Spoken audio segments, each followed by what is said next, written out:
আসসালামু আলাইকুম রহমতুল্লাহ। সুপ্রিয় দর্শক, আমি আপনাদেরকে একটা তথ্য জানাচ্ছি যে বিষয়টা দেখে আমি আসলে মর্মাহত হয়েছি।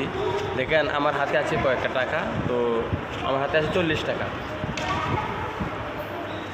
40 টাকা আছে এই জায়গায়। 40 টাকার মধ্যে এই যে 20 টাকা নোট, এটা আমরা সবাই চিনি।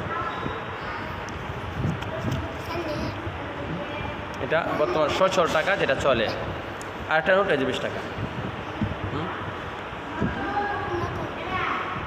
এটা 2025 সালে প্রণয়ন করা হয়েছে বা এটাকে অনুমোদন দেওয়া হয়েছে বা এটা 25 সাল থেকে চলবে।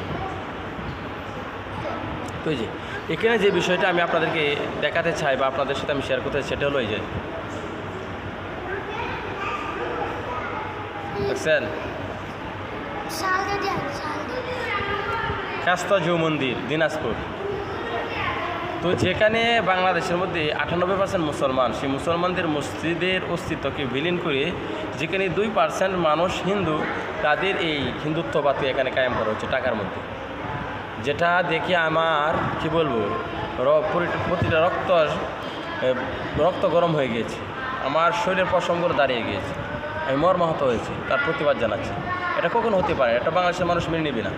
বাংলাদেশের মুসলমানদেরকে এটা দ্বারা এই বিষয়টা পরিবর্তনের মাধ্যমে, মসজিদকে পরিবর্তন করে মন্দির দেওয়ার মাধ্যমে বাংলাদেশের মুসলমানদের অন্তরের মধ্যে আঘাত দেওয়া হয়েছে, মুসলমানদেরকে অপদস্থ করা হয়েছে। এই জন্য যারা এই টাকার নির্মাণ বা টাকার তৈরির পিছনে যাদের কর্তৃত্ব রয়েছে, তাদের নামে আমি মানহানি মামলা